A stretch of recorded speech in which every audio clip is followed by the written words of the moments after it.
हम सीनियर नेताओं के सामने हम ज्यादा बोले वो बात भी शोभा नहीं देती। 2-3 छोटी छोटी बात कहूंगा, उम्मीद करता हूं आप सब ध्यान से सुनेंगे। पहले तो एक बार जो ये तानाशाह प्रशासन है इसको अपना जोश दिखा दीजिए और दोनों हाथ ऊपर करके नारे लगा दीजिए। इनको पता लग जाए कि आज इस धरती के मालिक, इस देश के असली मालिक सिरसा में आए हुए, इनको पता लग जाए। किसान एकता जिंदाबाद, जिंदाबाद, जिंदाबाद। मोदी सरकार मुर्दाबाद, मुर्दाबाद, मुर्दाबाद। खट्टर सरकार मुर्दाबाद, मुर्दाबाद, मुर्दाबाद। दुष्यंत चौटाला मुर्दाबाद, मुर्दाबाद, मुर्दाबाद। छत्तीस बिरादरी का भाईचारा जिंदाबाद, जिंदाबाद, जिंदाबाद।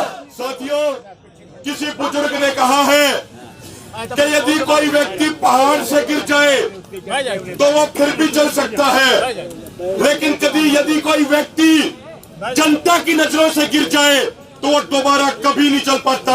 और ये नरेंद्र मोदी जनता की नजरों से गिर गया है। साथियों, आपके आंदोलन ने, आपकी मेहनत ने, आपकी कुर्बानी ने बीजेपी और आरएसएस वालों का असली चेहरा चरित्र पूरे देश के सामने ला दिया है। अब सारे के सारे किसान भाई के लिए बधाई के पात्र है।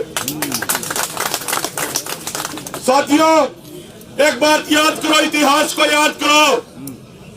महाभारत के समय द्रौपदी का अपमान हुआ था और उसके बाद महाभारत हुई थी जिसमें कौरवों का नाश हुआ था।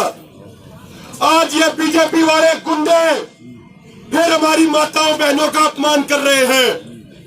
हिसार में एक बीजेपी का तथाकथित नेता जो गुंडा है, उसने माताओं बहनों की तरफ अश्लील इशारा किया। यूपी में आप देख लीजिए, माताओं बहनों की साड़ी उतारी जा रही है। ये चीजें साबित करती है कि अब बीजेपी और आरएसएस वालों का अंत नजदीक आ गया है। अब इनका खात्मा तय है और ये भारत के किसान बीजेपी और आरएसएस वालों का खात्मा करेंगे। मेरे भाइयों, ये भारत का समाज कभी महिलाओं का अपमान नहीं सहता। साथियों, एक अंतिम बात कहना चाहता हूं। हमारे किसान भाई जो सिरसा में शांतिपूर्वक प्रदर्शन कर रहे थे, उनके ऊपर राजद्रोह के मुकदमे दर्ज किए जा रहे हैं। तो ये राजनेताओं ने देश बेच दिया, उन राजनेताओं के ऊपर कोई कार्रवाई नहीं, लेकिन जो ये किसान देश को बचाने की लड़ाई लड़ रहा है उसको राजद्रोह के मामलों में अंदर किया जा रहा है। 2 दिन पहले सुप्रीम कोर्ट के मुख्य जज रमन्ना जी ने कहा कि ये राजद्रोह जैसे कानून अंग्रेजों ने बनाए थे और इन कानूनों के तहत महात्मा गांधी, भगत सिंह, राजगुरु सुखदेव, अशफाक उल्लाह खान जैसे क्रांतिकारियों को जेल में भेजा गया था। आज जो भगत सिंह के रास्ते पे चलने वाले क्रांतिकारी हैं, उन क्रांतिकारियों को इन्हीं कानूनों के तहत जेल में भेजा जा रहा है। साथियों, वे गोरे अंग्रेज थे और ये नरेंद्र मोदी, अमित शाह आज भारत के काले अंग्रेज बन गए हैं। साथियों, याद करो, उस समय ईस्ट इंडिया कंपनी थी जो भारत का सामान लूटती थी। आज अडानी और अंबानी जैसे लुटेरे हैं, ये भारत का सामान लूट रहे हैं। आज भारत का किसान समाज सच के रास्ते पे है, सत्य के रास्ते पे है, न्याय के रास्ते पे है। सत्य को परेशान तो किया जा सकता है, लेकिन सत्य को कभी पराजित नहीं किया जा सकता। इसलिए भारत के किसान की जीत निश्चित है। भाइयों, साथियों, आप लोगों का जोश देख के 2 पंक्तियां याद आ रही हैं, उसके बाद अपनी वाणी को विराम दूंगा।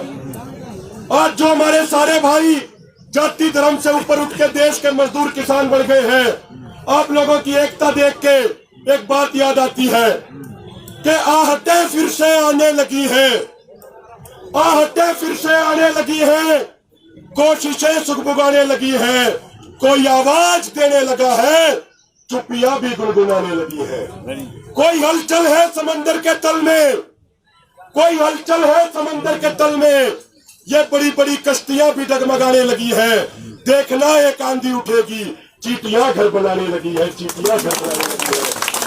आपके इस किसान मजदूरों के तूफान में बड़े बड़े तानाशाह उड़ गए, बड़े बड़े तानाशाह मिट्टी में मिल गए। तो ये नरेंद्र मोदी, अमित शाह की तो क्या औकात है भाइयों।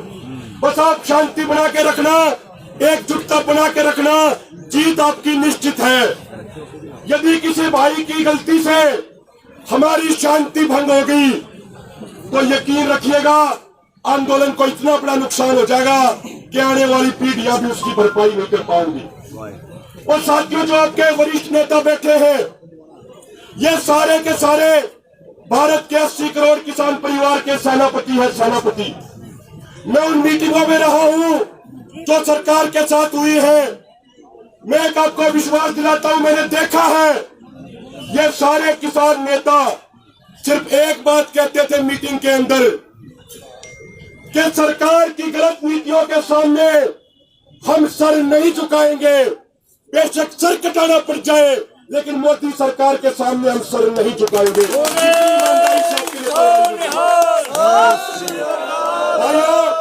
युद्ध के मैदान में वो सेना जीतती है जो अपने सेनापतियों पे पूरा विश्वास रखती है। तो आप अपने सेनापतियों पे पूरा विश्वास रखिए, आपकी जीत तय है। मोदी सरकार के घुटने भी टिकवाओगे और मोदी सरकार की नाक भी रगड़वाओगे, बेशक शांतिपूर्ण आंदोलन चलाए रखियो। एक बार दोबारा नारे लगा दो, फिर अपना स्थान ग्रहण करूंगा। नारे में वही गर्मी, वही जोश होना चाहिए जो जमींदार का बालक हो, जिसमें जमींदार का खून हो, जो जमींदार के खेत की रोटी खाता हो, वो दोनों हाथ ऊपर करके नारे लगाऊंगा। किसान एकता जिंदाबाद, किसान मजदूर भाईचारा जिंदाबाद, मोदी सरकार मुर्दाबाद, छत्तीस बिरादरी का भाईचारा जिंदाबाद। बहुत बहुत धन्यवाद भाई।